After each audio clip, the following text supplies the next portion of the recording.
Good morning, students. Welcome back. I am Abrar Ahmed. Today we are going to start electrical resistance. So let's start electrical resistance. We know that according to Ohm's law, current is directly proportional to potential. We know that according to Ohm's law we studied in previous video. So according to Ohm's law, current is directly proportional to potential. So current is directly proportional to potential. It means when we remove the potential directly proportional sign, a constant comes where R is the proportionality constant, and this R proportionality constant is called resistance. So resistance is V by I. It is the ratio of potential per unit current. It is the potential required to flow the unit current of the conductor. So V by I is equal to R, and this R is constant. This constant is called resistance. So resistance is the off traction. It is the off traction in the path of current. It is the off traction. Off traction means rukawat. Off traction in the path of current. So according to Ohm's law, current is directly proportional to the potential. It means current is directly proportional to potential. When we remove this proportionality sign, so V is equal to Ri. This R is proportionality constant called as resistance. So V by I is equal to R constant. This constant is called resistance. The off traction in the path of current is called resistance, and the resistance of thin wire is greater than the resistance of thick wire. The resistance of thin wire is greater than resistance of thick wire, and the resistance of insulator or bad conductors is the resistance of the insulator or bad conductor are infinity. So this is called resistance. Now we are going to start factors affecting resistance. So you can write. Now our next topic is factors affecting resistance. So let's start factors affecting resistance. So following are the factors which affects the resistance. First is length of the conductor.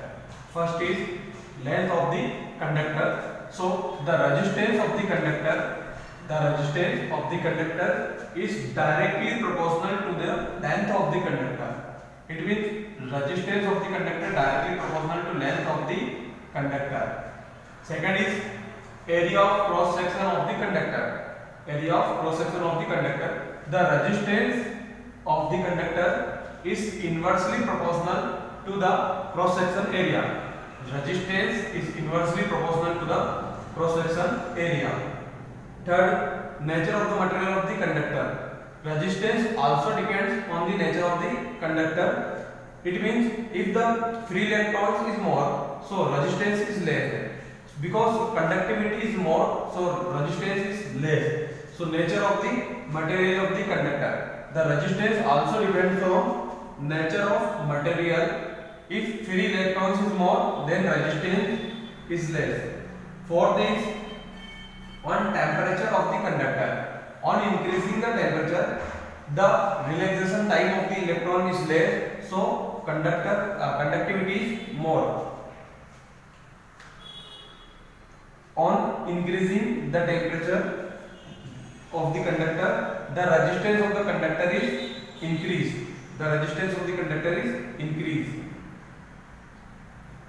Decrease. The resistance of the conductor is decreased. So temperature resistance is inversely proportional to the temperature of the conductor. Resistance of the conductor is inversely proportional to the temperature of the conductor. These are the factors affecting resistance. Now we have to start combination of resistance, but this topic is deleted this year because 30% syllabus is deleted from this year. So we are going to start our next topic, Kirchhoff's law. So you can write.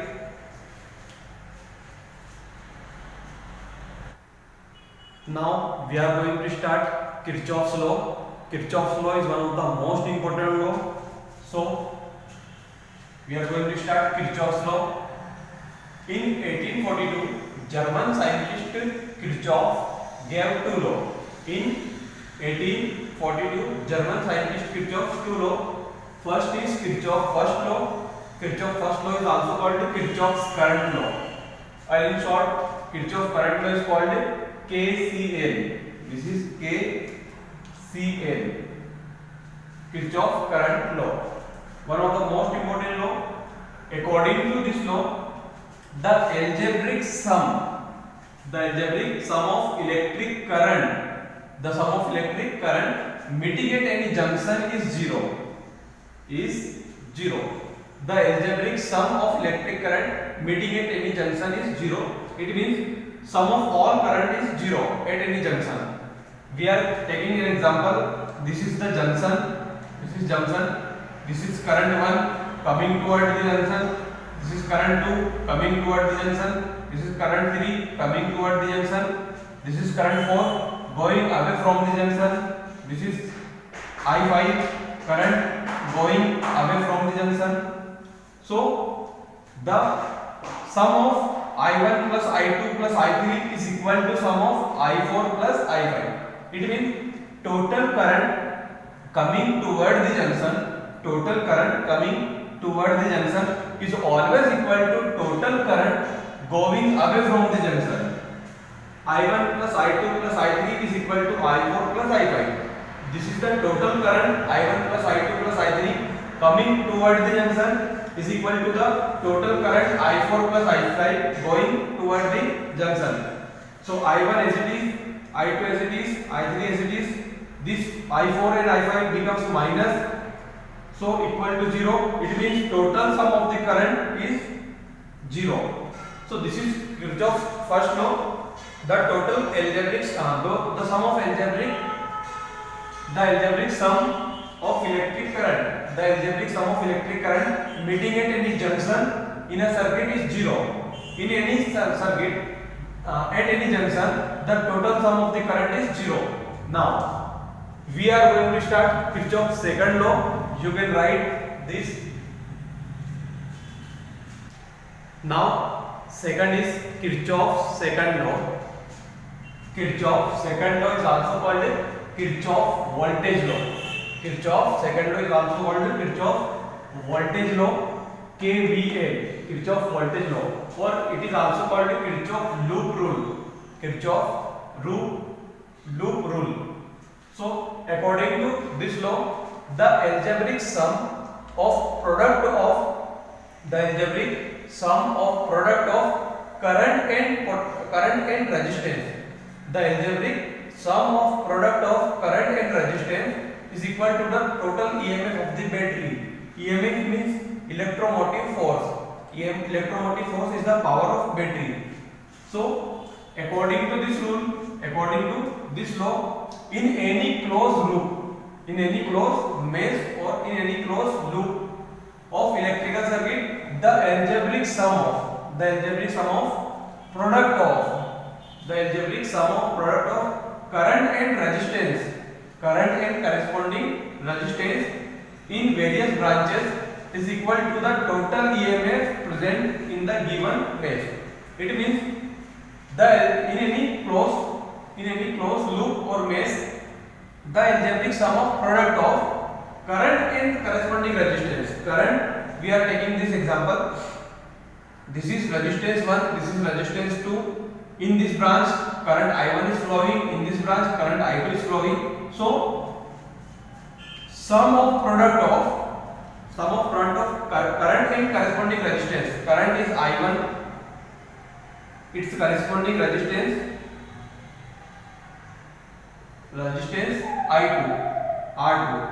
I2, R1. So current is I1, corresponding resistance is R1. So product of current and corresponding resistance. Current is I1, resistance is R1.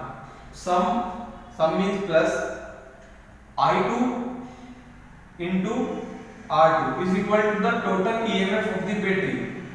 It means I1 R1 plus I2 R2 equal to total EMF of the battery It means sum of, this is the sign of submission. This is called sum. Sum of product of I1, I and R, current and corresponding resistance is equal to total EMF of the battery. If there are many EMF, so we can write summation E. So this is summation E. So according to Kirchhoff's second law, in any closed loop or mesh, the sum of product of current and corresponding resistance is equal to the total EMF of the battery. This is called Kirchhoff's second law. According to this law, in any closed mesh or loop of any electrical circuit, the algebraic sum of product of current and corresponding resistance in the various branches is equal to the total EMF of the battery present in the given loop. So you can write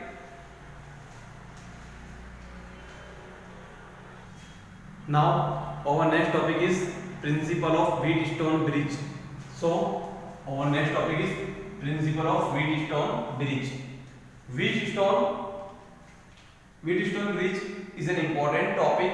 So it is used to find the value of unknown resistance. If there are four resistors P, Q, R, S, if we know that the value of any three resistance and we don't know the value of other remaining resistance, fourth resistance, so we can determine the value of other fourth resistance with the help of this formula P by Q is equal to R by S. So basically Wheatstone bridge is used to evaluate the value of unknown resistance. Wheatstone bridge is used to determine the value of unknown resistance. So what is Wheatstone bridge? Let us start. In the year 1842, Professor Wheatstone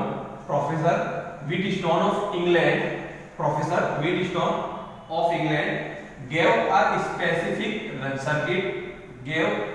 specific circuit of four resistance to determine the value of unknown resistance. This bridge type structure is called Wheatstone bridge. This is the bridge type circuit and this circuit is called Wheatstone bridge. Basically Wheatstone is the name of scientist and circuit is like the bridge. So this is called Wheatstone bridge. So in the year 1842, Professor Wheatstone of England gave a specific circuit of four resistors to determine the value of unknown resistance.